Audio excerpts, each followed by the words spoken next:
and welcome to the inaugural episode of 12 Yards Out on the Banks Black channel with me, your host Ben Banks and James Black.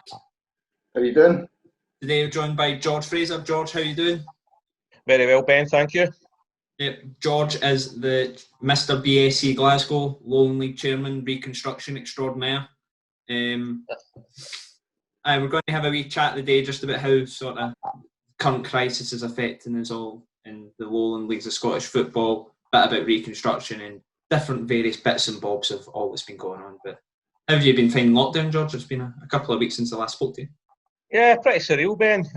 Much like everyone else, I think, it's giving you a chance to do all the sort of DIY jobs in the house, etc. So, but yeah, listen, generally it's been kept busy with a lot of football stuff going on. There's a lot going on in Scottish football.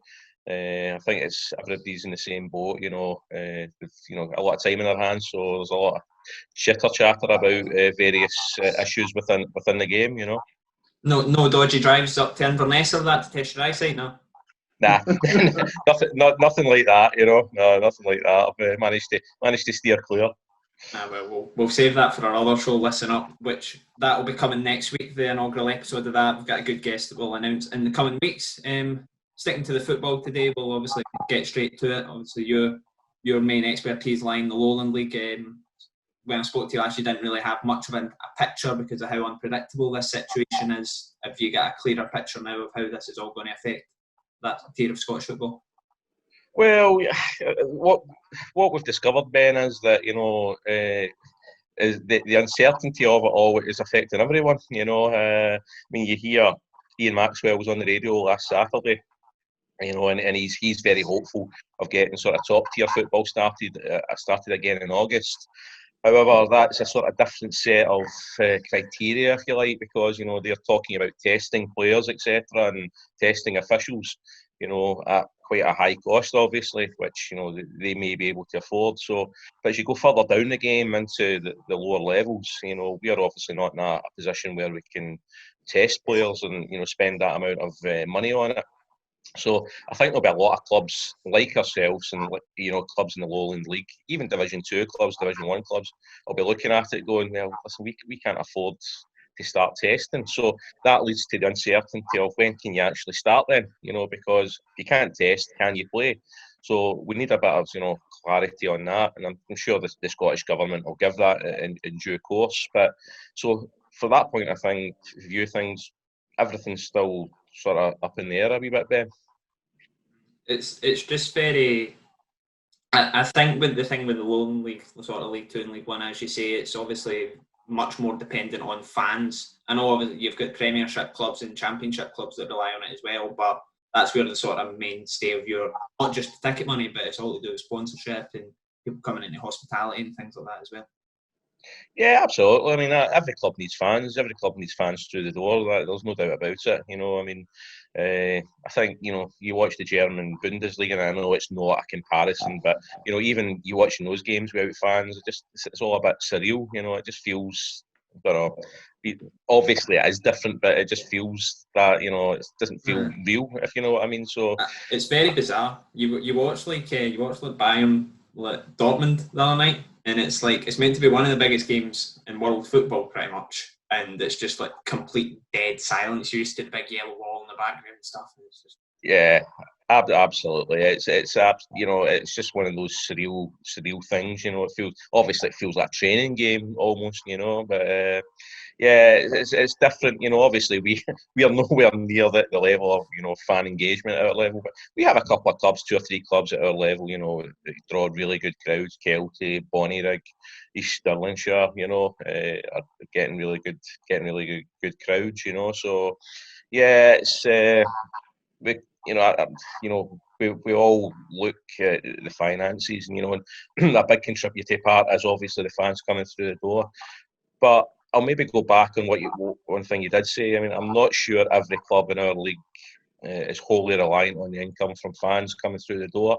Like I said, BSC, listen, there's no doubt about it. I mean, we've not got a massive fan base, so to speak. So we can never really count on that side of things, including it in the budget. So it's maybe slightly different for us in the Lowland League. There might be clubs that we actually maybe can survive, slightly without too much income through the gate. Not saying that applies to everyone, but that's not the case. But there's an argument there that we could maybe get by, if we had to start behind closed doors. It's very. The thing with the Lowland League, I suppose that is a benefit. Obviously, you want to grow the league. You want as many fans coming in the door as possible. I'm not saying you don't want fans there, but it's perhaps a wee bit of a blessing that you're not as leaning on that then just now. Absolutely. Listen, we would love to see fans at the game. We would love to see people, at the game. There's no doubt about it. That's what it's all about. People going to watch, have a day out on a Saturday, going to watch some football, and attracting, fans to the Lowland League, and let them inform them about the product. However, again, I think the most important thing is to get football started in some shape or form, and we can lead on from there. Obviously led by government advice. There's no doubt about that. We need to do that. But I think if we made a start somewhere and at least got the game started, it's something to build on. Do you think as well, just in terms of just what you're saying, that maybe Lowland League clubs would probably be a bit more able to get back to football without having fans? Do you think if that was to happen before you get the SPFL back, it could probably work in clubs' favour? You'd get fans that maybe Rangers and Celtic fans that can't get to Ibrox and Parkhead that go, well, sod it, let's go and watch BSC, or let's go to see the Shire or whoever else. Yeah, I think I've discussed this with a couple of people, James. You're right. I mean, if the government were to say, okay, football can start and you can't have fans at the game, for instance, and we were the only league going, there would be no doubt people who would need a fix of football would come and watch any level of football, and they would be attracted to us. But again, it would depend on the guidelines and the social distancing, etc. There may be restrictions on that, so we would need to obviously recognise that fact and take that into account when and making these arrangements. But again, I think just getting the game started in some shape or form would be a great start. I think the thing as well, it's almost like a race to who can start first, because you've seen like the Bundesliga is obviously one of the top 5 leagues, and it gets as big coverage just off the back of that. But even before that, you had like the Belarus League, which was getting lots of coverage worldwide just because it was the only football on. If that happens in Scotland, say it is the Lowland League or the new West of Scotland type stuff, it's going to be a massive boost for clubs at that level if that happens. Oh, absolutely. There's no doubt about it. We've got a great product in the Lowland League.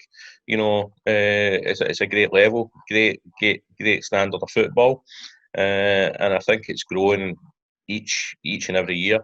You look at the quality of some of the players we're attracting to the league. And the teams are getting stronger every year. That'll obviously be enhanced, hopefully, this next season with the addition of Bowness coming into the league. Another strong team. So yeah, I mean, it's a great standard, Ben, and I think it would, raise the profile again of the league, because I think the profile of the league's already been raised. So I think from that point of view, yeah, anything like that would be great. It has been a good couple of years, I suppose, for Lowland. You've had people like Barry Ferguson obviously coming into that division with Kelty, and then the likes of yourself playing Hibs and stuff in the Scottish Cup. It has been a good couple of years of growth at that division. Oh, it's been fantastic. Been absolutely fantastic. I mean, we've had the addition of strong teams such as Bonnyrigg, etc. And Berwick have come into the league from the Division 2. So, and I think they've found that not easy to negotiate the league. Which it's understandable. I mean, they're dropping down into the unknown. So I'm sure they'll come back strong. But yeah, look at the quality of players, and I take Kelty as an example. They're signing players from championship clubs at the time. Nathan Austin came from Inverness Cali. They've got Dylan Easton, etc., coming from Forfar. So players of really top standard are now being attracted to the league. And as I say, you've got some really good teams in it. As I say, Spartans, East Coast Pride, Bonnyrigg, ourselves. Really, really strong outfits. Just moving on to sort of the next point, sort of like more in depth on the restart type thing. More just before we go into that, obviously league's done now. Obviously, correct decision, but are you happy with the way it finished? Well, I don't think anyone's happy with the way it finished, Ben. I think that's, we'd love to have seen it played out to a natural conclusion. However, at the point, it became clear to us that there was just no possibility of the season finishing. And we had to look at decisions to be made, etc., in terms of nominating a champion club to go forward into the pyramid playoff game. So yeah, it wasn't overly enamoured by the way it finished, but we had to recognise there's bigger things going on in the world at that point. So at the end of the day, it's a decision that we had to make. Was that a view that was kind of held across most clubs that all right, it's not the ideal circumstances, but it's better to get something done now and have that bit of clarity and kind of leave it dragging on like the bigger leagues? Yeah, I don't think all clubs, James, were maybe some clubs wanted to play the season out just to get it, to do it naturally, if you like, because it was close at the top. Bonnyrigg weren't far behind Kelty, so I can understand and their frustration at the decision, perhaps.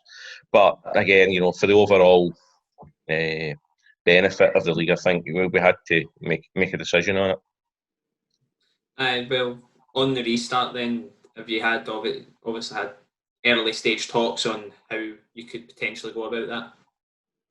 Well, not really. I mean, we're part of the, I'm part of one of the joint response groups, and there's other joint response groups within the SFA being set up, which is a great initiative, and there's a lot of talk of when and how you can go about it, and the mechanisms for administering new player signings, etc., and registration periods. So there's a lot of talk going on just now, Ben.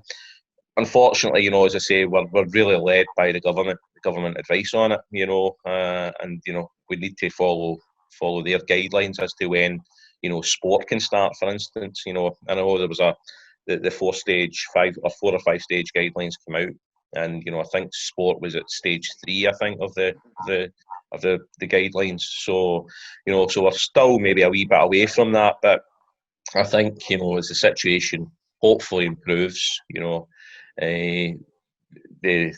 that might be brought forward a wee bit, but there's no specific date being set yet, which I think everyone's trying to get someone to say a date.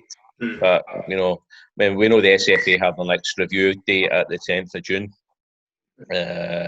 So from the 10th of June, they may be able to reveal a wee bit more.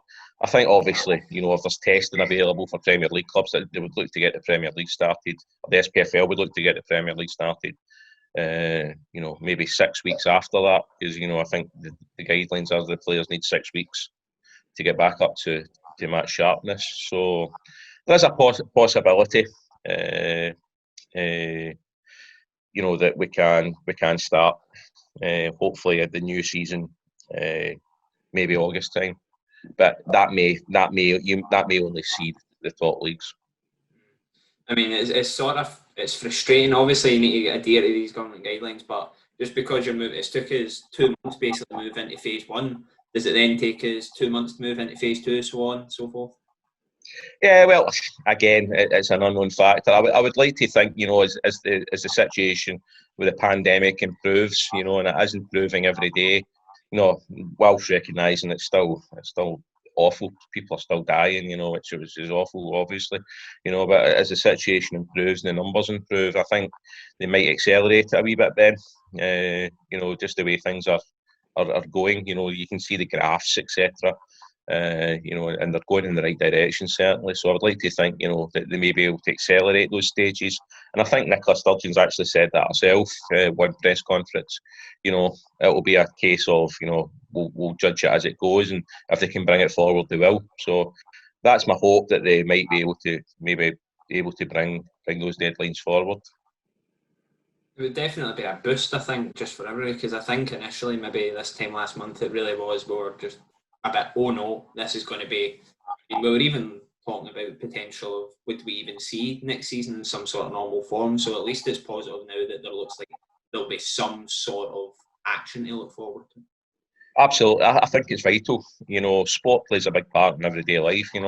And it's mental health as well, Ben. I mean, a lot of people, players, etc., and people associated with football who are used to that routine of going to the football, taking stuff to do with the football, will be suffering, and that, we need to recognise that fact that it's not just a physical game, it's a mental game as well, and I think a lot of people, maybe overlook that part of things. I think players, when they're in a routine, etc., and you take that away from them, I think it can be a bit of a shock for them, So we need to be aware of that fact as well. It's all about, as well as being the physical health, it's the mental health side of things as well is equally important.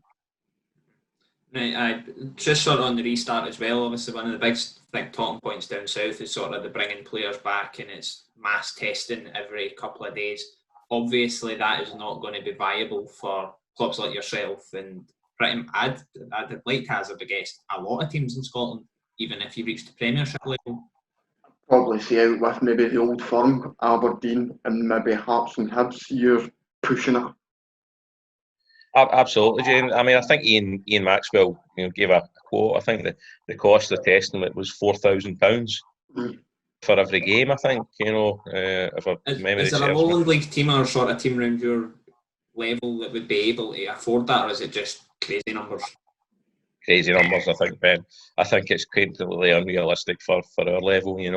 I think the level of finance that you would need to do that would be incredible, and I just don't think it's I don't think it's viable for a lot of teams in Division 2, Division 1, even, Ben.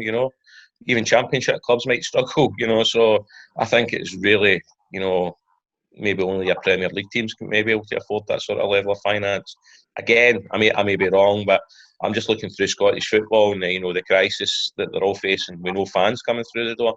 I don't see how you can ask clubs at below SPL level to pay that amount with no fans coming through the door.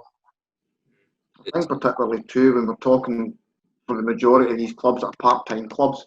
I mean, these are guys that are bringing the door for, in some cases, it's little more than expenses.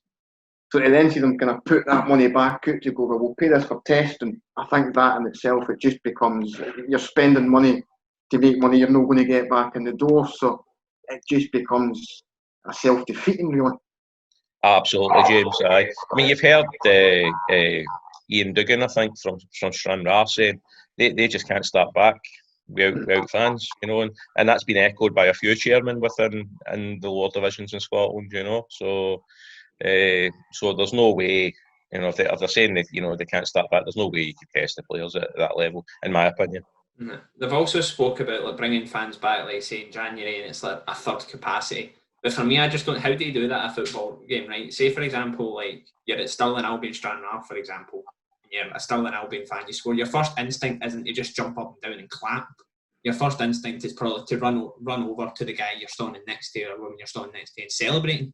So how do you socially distance at a football ground as well, man? It would be very difficult. I think, as you say, instincts just kick in at a football game. It takes over, doesn't it? Especially imagine it's a last minute winner or something. You're not going to. Well done. A wee golf clap. Feel like the English Premier League. A bit like that, yeah. It'd be very difficult, I think, but. I would welcome anything that was able to get, some normality and some fans into the ground, I mean, even looking just at the kind of the logistical side of it, I mean, using yourselves at Alloa as an example. At half time, if somebody wants to go for a pie, you've only got one bit. You've got the tight and closed turnstiles, so it just becomes really quite difficult to work into. The basics of going to the football, going to get a pie and a Bovril, and it's great in theory, but in practice, there's a lot of holes. A lot of planning would be needed, James. You're absolutely spot on. You're absolutely spot on. There'd be a lot major logistical planning needed. It might be slightly easier at sort of a BSC game because we're not that well supported. But I'd imagine some of the games, like teams I mentioned in our league, Kelty, Bonnyrigg, East Stirlingshire, etc. They get a sizable crowd, so I'm not sure how you would socially distance there at all, to be honest with you. So yeah, it'd be a difficult one. I mean, it's not going to be a problem, I suppose, like next year. But I would like to think, and obviously they're advising people not to travel a great distance. So if you were able to get some sort of fans back in the ground, I don't think it's possible, to be honest. But would it encourage, say, for example, you've got a Celtic fan living in Alloa, can't go to Parkhead because it's not advisable to travel that amount of distance. BSC are just go to that just because they've not been to a football ground since March. Absolutely, that's what would happen, Ben. You would attract fans who just, as I said before, just want a fix of football. They would just want to see a game of football, regardless of the level. I think. So I think you would maybe, going to the extremes. You'd maybe need to look at issuing tickets, for instance. And if you've got a stand, a seated stand, so to speak, you could actually issue tickets and. For every third seat or something like that. Something like that. Comes an issue, of course, when you have grounds that don't actually have a stand, they don't have terracing areas. How do you do it there? I'll take Bonnyrigg, for instance. Absolutely cracking ground, but there's no seats there. So how do you socially distance? If you're on a terracing, you're asking people. Do you have to go onto the terrace and mark out 2 metre spaces? I don't know. It'd be more difficult there, I think. But there will be a solution somewhere. But what that end solution is, I don't know at this point. So a wee bit at the clubs themselves. If the clubs, I know we're always told that Scottish football is this big community. Have the Lowland League clubs generally all been roughly singing for the same hymn sheet in terms of how we move forward and just the pacing of it all? Yeah, I think so. I think we've taken the step of setting up our own sort of response group within the Lowland League, just amongst the clubs. Just to have a sort of subcommittee, if you like, to look at ways of facilitating starting back, etc. And how we would possibly do that. Now that's only just been set up, so they've not really had a chance to get together or meet yet. But we thought, well, the SFA have set up the joint response group, so we'll set up one within our league. And I believe the East of Scotland League have done similar. So we are quite on board with the fact that we need to help ourselves as well, probably, and be ready, and be prepared for when we get the green light. So we'll be looking at all that sort of thing, James. So yeah, we are all on board and want to move forward as one. Are you having to Scottish footballers? Are you having to sort of incorporate the junior teams coming into the pyramid set up with the West of Scotland stuff as well? Is that part of your thinking, or is it too early for that? Well, it's probably a bit too early. That will be something. The league hasn't actually, been recognised by the SFA. We're just waiting for that being rubber stamped at the next board meeting. So we're expecting that to go ahead as and when. But yeah, obviously, we'll be looking at helping them as well. They'll again, there's a lot of big clubs within the West of Scotland League, Ben. From the top division down the way, your Auchinlecks, Pollocks, etc., Kilwinning, a lot of big teams there. So they'll be affected by this. So within our joint response group in the Lowland League, that's something that we'll be able to pass on to them. And I'm sure once the league gets up and running and fully functional, they can have their own group as well. That would be the idea. But at this moment in time, I think we start just now with ours, and then we can spread that out as and when required. I think as well, just to move on a bit as well, I think one of the main debates that have been, especially this week with a couple of announcements from clubs, is sort of the furloughing of players. You've seen Dunfermline have released a whole host of players. I think Queen of the South have only got a couple players contracted now. Some are opting to furlough. Wraith Rovers have furloughed all the players to July. Fairmont are cutting all theirs at the end of the month, for example. What are your sort of thoughts on that? Yeah, listen, it's a great scheme, and if you can take advantage of it, yeah, that's great.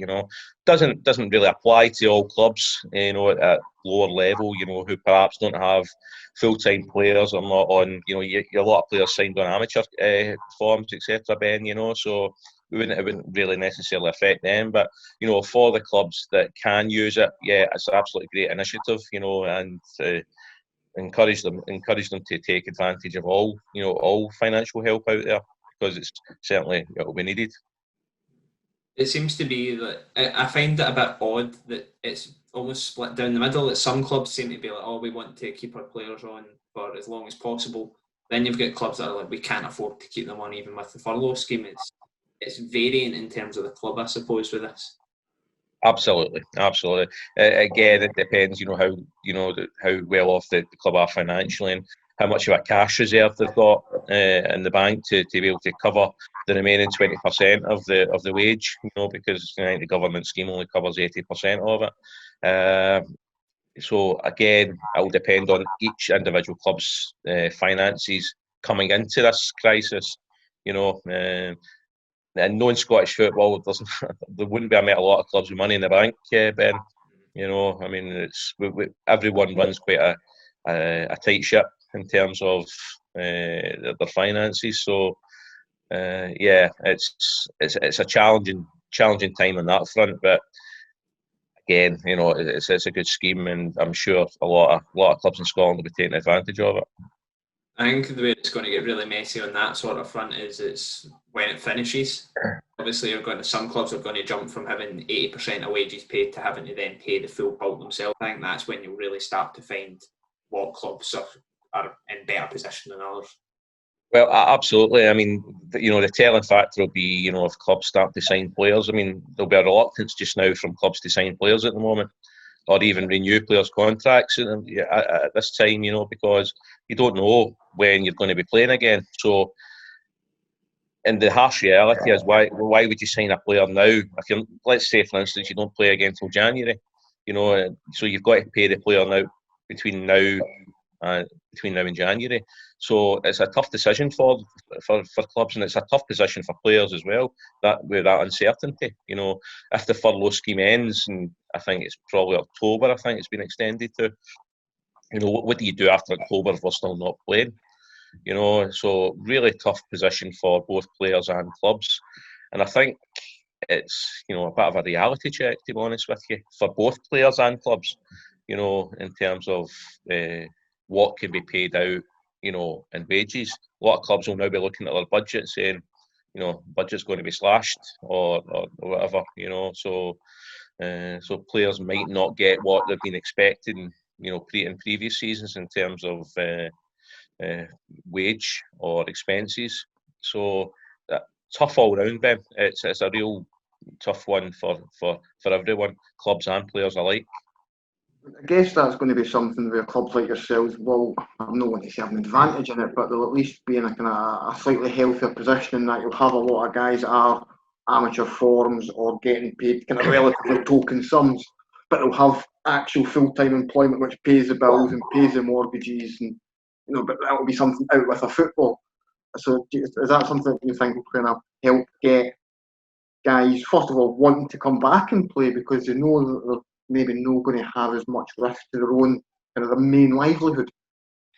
Absolutely, James. I think certainly players within, at our level, I would say a vast majority won't be reliant on the money they get from their clubs playing in the Lowland League to survive, and whilst it'll be a nice wee additional amount of expenses they get or whatever they get every month, I would be surprised if the majority are relying on it for their everyday income. So yes, you're right. There might be an advantage there in terms of, we might be able to look at it and say, or the players might be looking and say, well, listen, we can hang off. Maybe players higher up the food chain, so to speak, in the SPFL, maybe look at it in a slightly different perspective. But yeah, it's a good point. In addition, most of our players are only signed on 1-year contracts anyway. So again, clubs don't tend to be, having to pay out during the summer, or whatever, because they're only 1 year contracts and they'll all expire in May or June, generally. So yeah, I think you're spot on there. Right, we'll move on to sort of the reconstruction stuff now. When did you first get told that you were going to be sitting on these sort of potentially? Well, I think it was just when the group was formed, and that, maybe it seems like a couple of months ago now, Ben. I may be wrong, but when the group was formed, got a phone call asking, would like to represent the Lowland League on it, and yeah, obviously happy to accept, because obviously we are part of the professional game, so to speak. So for that point of view, yeah, it was good to get the invite and good to be able to put a bit of input into it. It's been rumbling on now for a couple of months. I'm probably sure you're sitting dreaming about it most nights. It's been talked about so much. But yeah, to be honest with you, and that was one of the things I alluded to at the start. When you asked about what we've been up to, I mean, this has sort of taken up a lot of time, and it's been a good in a way, of course, because it does give you something to concentrate on. So yeah, it's taken up a lot of time, and a lot of thought. So from that point of view, yeah, it's not all been good, and there's been a lot of sort of you're poring over the details of it, and thinking, the best way to get, obviously I'm there to represent the Lowland League, so I want to try and get us in, in the reconstruction talks, within, being, a viable part of them, but it's difficult. We have to realise that, we are at the behest of 42 SPFL clubs who have a vote, and whatever they vote, is what will happen.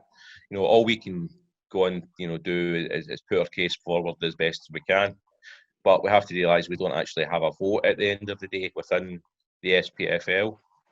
So it's a case of going in there, making sure that you got your case across, and trying to put a strong argument to allow the Lowland and Highland League clubs into the SPFL. What was your sort of argument then that you brought to the table? Well, listen, I mean, obviously we're part of the Scottish football pyramid. Any pyramid that you see has to flow freely. You look at it in England, etc. It works perfectly there from the national leagues. There's automatic relegation and promotion. We don't have that here. So from my point of view, it's flawed. The pyramid's flawed because our clubs have to play. Let's say Pro or Kelty would need to play 4 games to get into the SPFL after winning your championship. It can't be right, Ben. If you're winning a championship, surely you must have automatic promotion. That should be the reward. You can't to ask clubs then to go and play players to go and play another 4 games to get that reward is, I think, is crazy. It's absolutely crazy for a champion club. I think, as I say, I keep on going back to the England comparison, but it works. It works. They have playoff system. The champion clubs goes up, and then they even have playoffs below that. So ours isn't a fully functioning pyramid. It's flawed. It doesn't work at the moment as it stands. And I know people will point to Cove Rangers and Edinburgh City going up, but they had to work hard to get there. I mean, Cove Rangers didn't go up the first time. They had to spend another season in the Highland League before they went up. I mean, it took Edinburgh City a couple of seasons to get up as well. So again, I don't see the fairness in it. There's no equality there. It's just, as I said, it's a flawed system at the moment, Ben. So, how have the Scottish FA been with you? I know there's kind of been much said about the row about the promotion and relegation side of it, but the actual SFA myself, how kind of not open and transparent, but how engaging have they been with the Lowland League, Highland League, etc.? Yeah, I mean, I think the SFA, obviously take an overarching view. I mean, it's really the SPFL, James, to be honest with you, who are the main body here in terms of the pyramid. You know, and as they keep on pointing out, you know, it's the SPFL as a members league, and it'll be up to the members whether they change the rules. You know, so again, I go with the behest of 42 clubs here, where it, you know, as to our future, if you like, you know, so we're relying on them. We're relying on clubs really to look at it and take the overall view that, okay, yeah, listen, there's clubs that are coming up behind us. Do we want them in the league? Do we want to freshen things up? And the answer should be yes, but I can completely understand their view at the moment. There's a bit of self-interest going on. I get that. You know, understandable in the current uncertain times. So, yeah, I mean, the SPFL hierarchy, I've just said, well, listen, it's up to the clubs. And they're right. They're absolutely right. It is up to the clubs. So we're really having to appeal to the clubs then to say, okay, listen, you let us in. And mainly the Division 2 clubs, I would say, because it's them it's going to affect most. You know, we're having to take new clubs into the league. So overall, you know, it's frustrating, James. It's hard going because we've been banging this drum now for years about, you know, wanting automatic promotion, automatic relegation. But, you know, the old saying is turkeys aren't going to vote for Christmas, you know. And that's the one thing, and particularly just with the success of Cove and Edinburgh City in recent seasons, you do kind of get the feeling that had they come up and they'd been 8th, 9th, 10th the last few seasons, there'd maybe be a wee bit more willingness to go, I'll bring them up because they'll be whipping boys anyway. But they've seen, as I say, the likes of Cove come up and more or less romp that league. Absolutely. There's a bit of apprehension that, we're going to get left behind if we let a Kelty, a Bonnyrigg, whoever else come up. Yeah.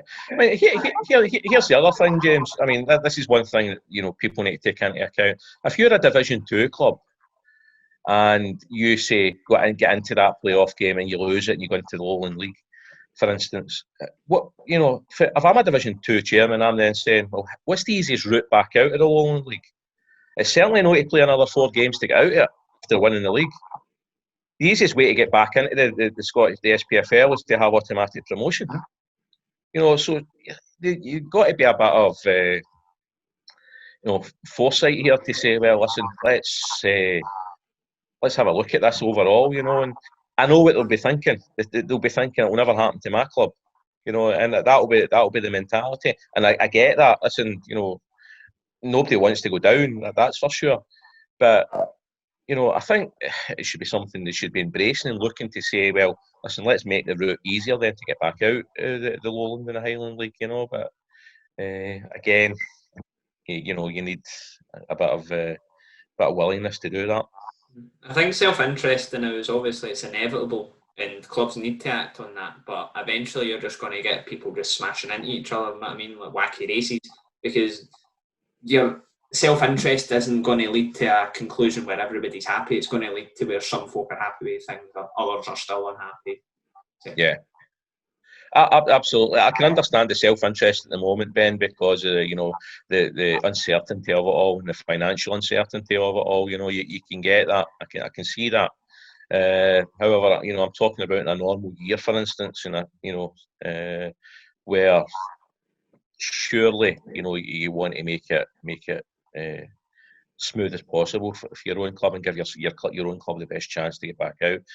Listen, I'm sure that Berwick never thought it was going to happen to them, and you know, East Stirlingshire, these clubs. But listen, they've come into the Lowland League and actually embraced it. You know, they've been brilliant in the Lowland League. You know, whilst I'm sure they would love to be out of it, but they've come in and embraced it. It's not something to be scared of. You know, I mean, it's a great product, it's a great league. But you know, have a look at it and say, listen, we need to make it easy if we do drop in there to get back out again, you know. So, but yeah, you know, there is self-interest at the moment, and that's understandable given the uncertain times just now, you know. The funny thing is, particularly with especially clubs like East Stirlingshire, I mean, I don't know if Ben will be old enough to remember this or no. I mean, I was born 2001, so you'll need well, I remember when the Shire were the perennial bottom team in Division 2, that was Division 3, they were the worst team, and that was just a matter of course.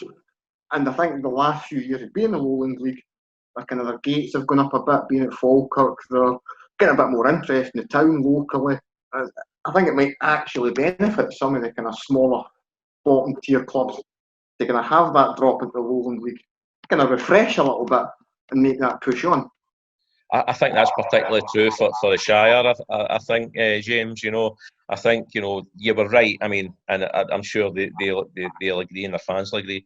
They were, down at the bottom for a number of seasons before they were relegated, and sometimes you're right, something fresh, a new challenge, and it's reinvigorated them a bit, they're a great club with great people at it, and I think it's maybe sort of reinvigorated them a bit, in terms of getting more fans in, because they're actually coming in, and I'm sure they won't mind me saying it, they're winning most of their games, whereas before maybe perhaps fans were going to watch them in Division 2 and and they were unfortunately losing, so a team like the Shire, it's probably, reinvigorated them. But however, I'm sure they would be desperate to be an SPFL too. But however, the fact is they're in the Lowland League, and I tell you, they're a welcome addition. They're a great club, and they've really embraced everything within the Lowland League. Just on the reconstruction stuff, then, to sort of bring it back a bit. Obviously, I think it can be fair to say that Anne Budget-Hart is probably the person who's at least publicly pushing it the most. What was your first thoughts? Obviously, when that plan was put together. I think the first one, was it 14-14-14? Was the first one? Yeah. There was a couple options on the table, Ben. I think that the two most popular ones on the table at the first instance were the 3-14s, or I think it was 14 and 3-10s. Obviously, we were going to back the 14 and 3-10s because it increases the SPFL by 2 clubs. So we were never really for the 3-14s. It doesn't, it's no different to us. Okay, it rejigs the leagues and it reduces the SPFL, into 3 divisions. However, that as far as I can see, that was no benefit to us, because it's still remaining at 42 clubs and we don't get our two clubs up. So we were always behind the 14 and 3-10s at the initial stages. When that became clear that those were probably the only 2 options on the table. However, at the last reconstruction meeting we were at, the idea was floated of the 2 14s and a 16, which obviously would suit us again, because it increases the SPFL by 2 clubs, and it would allow our 2 champion clubs of this season, Brora and Kelty, to go up to the SPFL. However, as we all know, that was shot down by the 6 Premier League clubs, who just decided, no, listen, we're not having reconstruction at that point. And then obviously Anne has put together a new paper, principally concentrating on 3-14s, but I think she has added the caveat that she would be quite equally as happy with 2 14s and a 16 again. So yeah, it's back on the table. I get the feeling though that the main agenda has been pushed for the 3-14s. I think that's the one I feel they're pushing at the moment, which is obviously disappointing for us. It's again, I don't think it's taking into account the actual pyramid.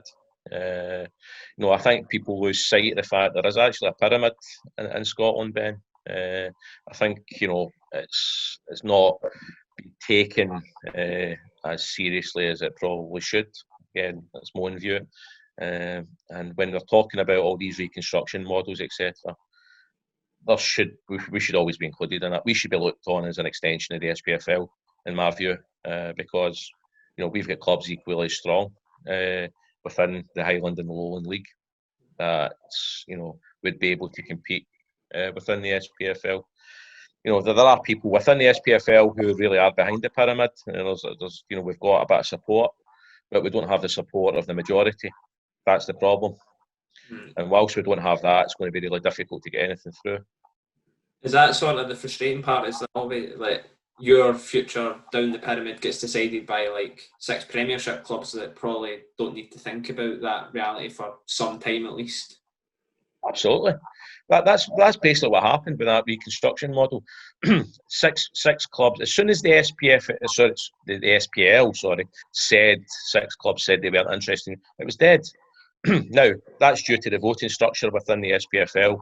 Again, that's a matter for them. It's nothing to do with us. But I think it needs 11 clubs, if I'm right in saying, within the SPL to get anything through.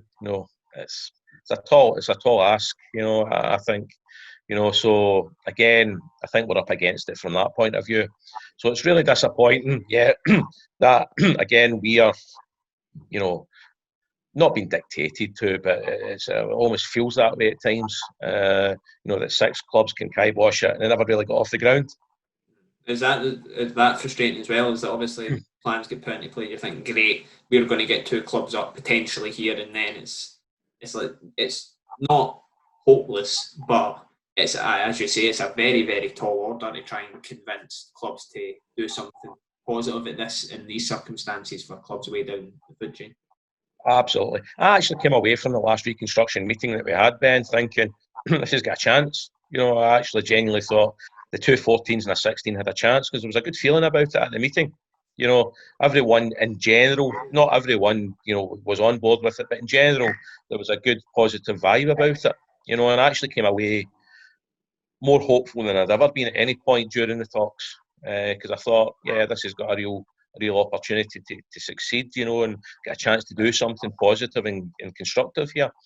And then obviously the news came through that the 6 SPL clubs had said, well, no, we're not interested, and the talks ended as quickly as they started. Really, it's just like that. It was really disappointing, really discouraging. Well, see, just obviously there's some supporters for Reconstruction. Have you sort of had individual chats, if I can get it out of my mouth, with these clubs? Yeah, absolutely. I've spoken to a number of people within the game and within the SPFL who are really supportive of it, really supportive. But again, I'm not sure they're in the majority. Excuse me.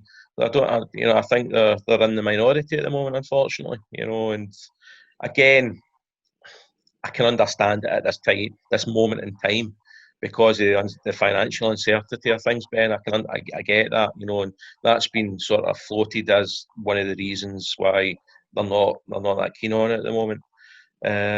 However, I think we all need to look at the bigger picture, and the bigger picture is Scottish football needs some sort of change, and I think a lot of people have said it as well. Maybe stale. Maybe teams are, in Division 1 and 2, don't want 10-team leagues, because you're playing the same team 4 times every season, and there's a staleness about it. It needs freshened up a wee bit, and I think now's obviously there's a lot of downtime at the moment, so that's why there's a lot of talk about it. But it's also a perfect opportunity to reset and reassess everyone's goals, and from my own point of view, I would say now's the time to do it. But because of the financial uncertainty, people are maybe scared to take that leap of faith.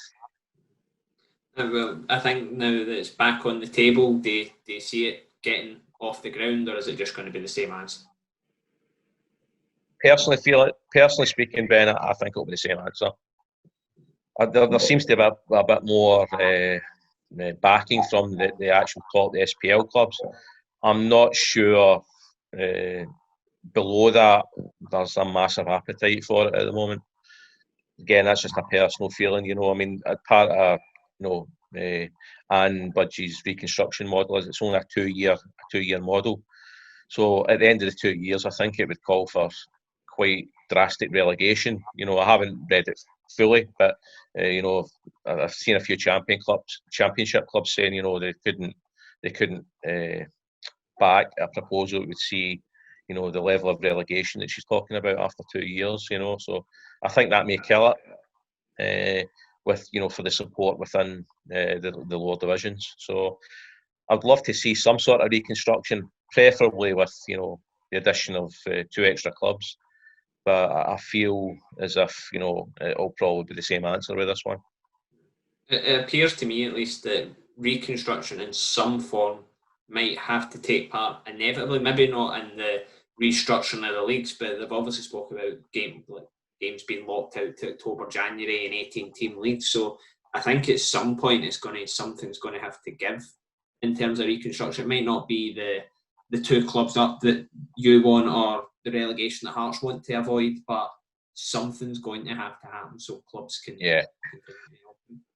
I think this could be a defining sort of moment for Scottish football, Ben, to be honest with you, in terms of, the future of it.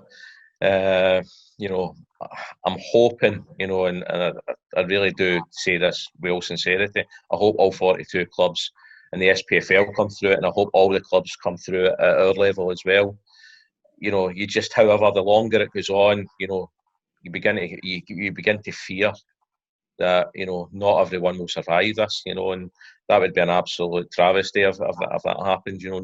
Nobody wants to see anyone, not come out of this in one piece. So, but you might be right. There might be a time, we may have to revisit it again later in the year and say, hang on, this is the future shape. This is the way it needs to be. Do you think there's a possibility with the reconstruction stuff that if certain clubs were given concessions, so one that's kind of, I know has been mentioned a little bit, kind of certainly with fans, is kind of Rangers and Celtic's kind of recent push for colt teams, for example. Mm-hmm. If there was to be some kind of, well, we'll let you have this if you put your weight behind that, do you think that's something that could kind of get other clubs to then fall in line if it was to be put on the table for them? Yeah, I think there's many ideas, and the colt thing has actually been mentioned a couple of times, James. You're absolutely right. I get the sense that there's not a massive appetite for that at the moment. Again, it's something that I think maybe a wee bit away. I know, for instance, Rangers and Celtic may love to have that sort of new model in. I just get the feeling there's not a great appetite for it at this stage, but it's certainly one way of shaking things up, that's for sure. I think further down the line it will eventually happen, but maybe not in the foreseeable future. But again, it's the unpredictability of the situation at the moment is what's keeping these actual talks going. Because everyone's trying to second guess what's going to happen in 5-6 months' time and what position we'll be in. So there's a lot of guesswork going on when we talk about reconstruction. We might need this or we might need that.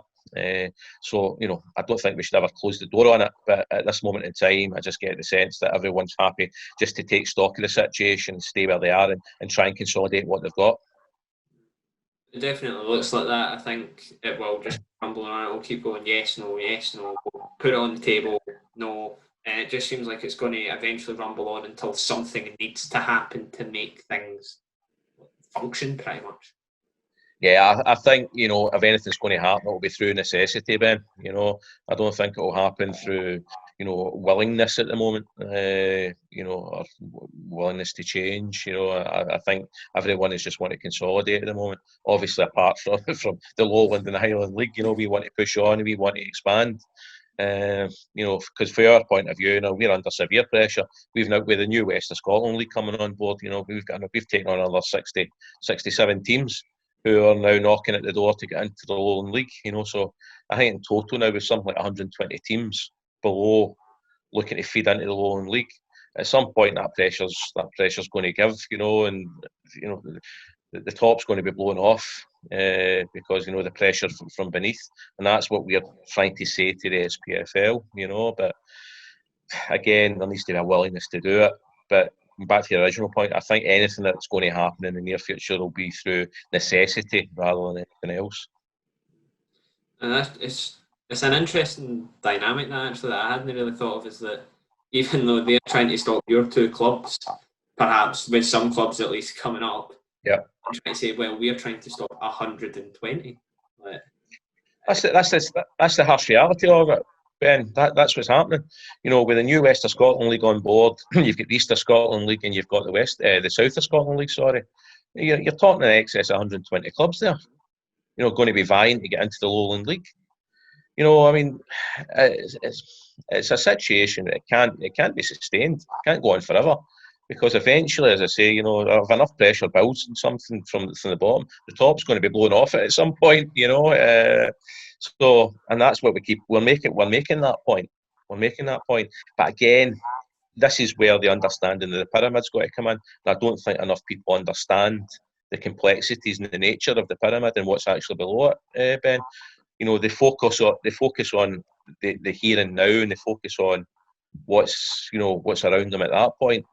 But until they're actually in danger, until they're actually at a stage where they're looking and going, hang on, that could be us, then they start to recognise the fact. Apart from that, I don't think there's a great recognition overall of what's beneath them in the pyramid.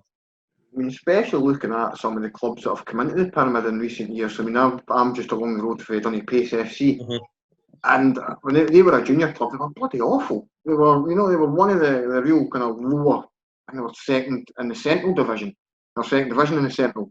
And then last season they were one of the form teams in the whole of the East of Scotland.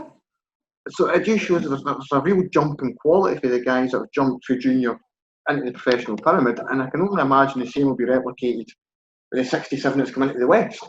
Plus, you've already got some huge clubs here like Clydebank and Pollock and the right big guns for the West region. Totally agree, James. Totally agree with you. I think it could it can reinvigorate some teams, like it's happened with Dunny Pace, etc. This new challenge almost.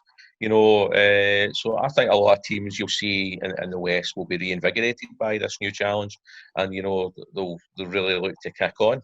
So you'll see teams coming out of the conferences perhaps a lot stronger than they would have been had they stayed junior. But again, it's a new challenge for them. So yeah, absolutely. There's a lot of clubs that are going to be try to rise through the ranks quickly, and get into the Lowland League. So there's a lot of pressure building in the pyramid, and I don't think actually people grasp that fact that eventually we're going to have a louder voice at some point in the near future than the teams above us. It's interesting. Like, obviously, this is all happening while we're not playing football. But would this have happened if we'd have played the season to a conclusion? All this talk of Reconstruction and obviously the West of Scotland stuff might have still happened. But would we be talking about this in any great detail? Probably not, Ben. Is the honest answer. Again, it's came through a bit of necessity.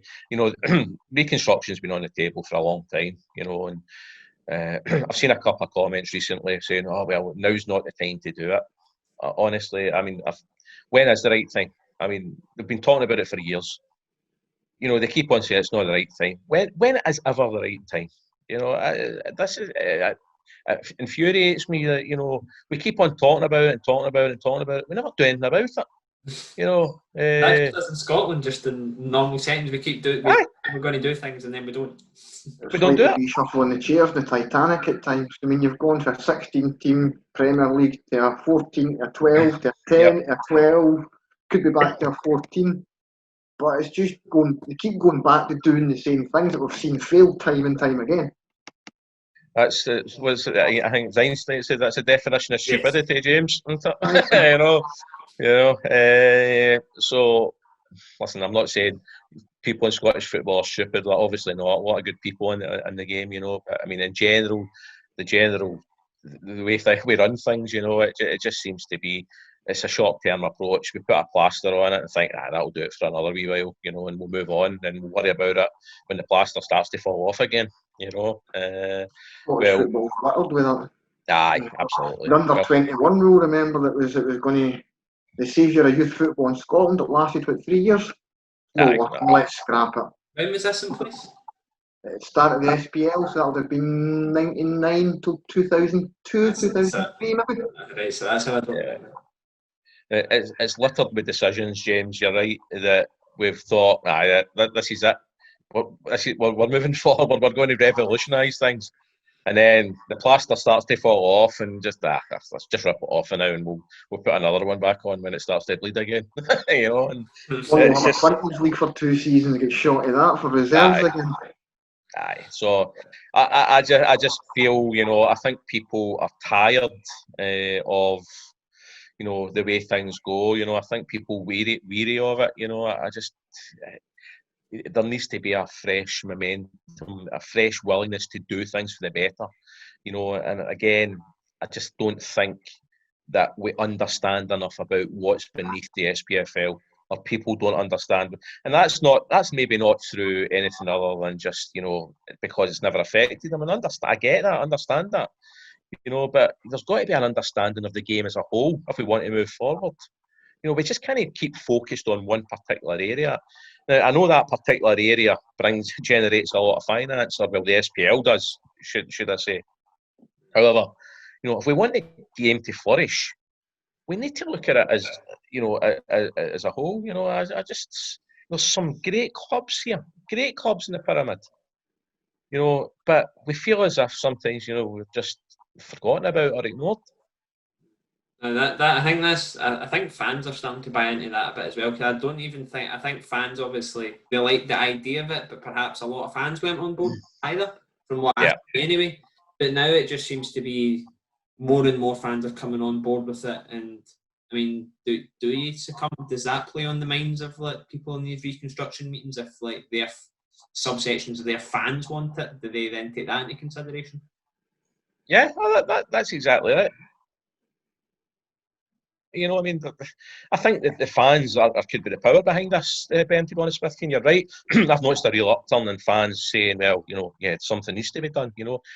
And clubs generally, you would think, need to listen to the fans, or the powers that be need to listen to the fans, you know, because the ones that are coming through, they don't pay their money, you know. So ultimately, you know, they're the driving force behind Scottish football at the lower level. I'm sure sponsorship would keep, you know, a lot of teams in the SPL going, but in general, fans need to be listened to. You know, that's just a fact. You know, without fans, the game's nothing really. As you see, you know, you're watching closed doors games, it doesn't feel right. Can we expect to see BSC then behind closed doors in Caledonia Braves? Listen, see, honestly, Ben, it feels as though we play behind closed doors anyway, mate. So. Well, see that Hibs game, place was rocking. Yeah, Naveed, the home and that's the potential. That's the potential. If we could move back to Glasgow, I think, you know, that's the key for us. You know, Alloa is a fantastic ground, fantastic people, fantastic club. You know, but we are a Glasgow club. We recognise that now. We know we need to get back to Glasgow, but it needs to be under the right circumstances. You know, we can't just jump at it. You know, we've waited this long, so we may as well wait for the right opportunity. You know, but listen, I'd love to be playing. You know, and don't get me wrong, we've had a wee growth in the amount of people that come to watch us, but we're realistic about it, Ben. You know, we know we're never going to have a big fan base while we're based in Alloa. You know, that's just a fact. So, but yeah, listen, there's every chance that, you know, that if we can get back to Glasgow, we'll grow our fan base. But yeah, listen, that's for another day, I would think, you know. But no, I'd love to be playing in some shape or form in the near future, Ben. You know, I think all clubs would. I think everyone involved in football would, you know, just to get back out there and get playing again. You know, it's a frustrating time for everyone. But, you know, to say there's worse things happening in the world at the moment, you know, so we need to be, you know, realistic about things as well. I think some of us, not all of us, but some have definitely. I know down south, like I just find it weird, like the stuff down south. How like they're obviously, I know it's obviously to do with the TV deal and stuff, but like they're obviously like rate of deaths per day and stuff are like more than us and stuff, and you're still seeing name kick off and stuff. It's just it's taking scope of the bigger picture, I think, in terms of general. Absolutely. We've all got it. I think, you know, sometimes we can get so immersed in football and so immersed in getting it back because it's so important to us. And listen, it is an important part of people's lives. There's no doubt about it, you know, for many reasons. You know, not just the physical, but the mental side of things. You know, you need a release. You need something to go and, you know, enjoy yourself, you know. So it's been a big miss for a lot of people. A big miss, you know. However, as long as everyone's healthy and safe at the moment, you know, that's the main thing, you know. And football will come back. It'll come back, hopefully, you know, and we'll enjoy it even more. We'll appreciate it even more. Yeah, definitely. You got anything to add, James? No, I'm good with that. Well, thanks for your time, George. Certainly been eye-opening. No problem. Well, that'll be us then for the first episode of Yards Out. Hope you have enjoyed on the Banks and Black channel. You can subscribe on YouTube, iTunes, Podbean. Looking to get it on Spotify. Should be with this episode, and you'll be able to get the pilot on there as well. We'll have the inaugural episode of Listen Up next week, hopefully, and we'll announce the guest shortly. If you want to get in contact with us, it's Banks and Black on Twitter. You got yours, James? Oh God, at James Black 1986. George, is there any good causes you want to plug just now while we're plugging everybody? No, listen. I think there's lots of good causes at the moment. I think obviously with the mental side of things, back on side is a great initiative as well. So I think there's loads of good causes. Too many to mention at the moment, Ben. But I think as long as everyone stays fit and healthy, and gets back, we'll be back sooner rather than later, hopefully. Well, I sound really shallow if I just shout out my Twitter after that. On you go. Go for it. Well, it's Ben Banks01. Banks and Black on Twitter, as I've already said. And if you want to email us, it's inquiries@banksandblack.com. Until next time, stay safe, take it easy.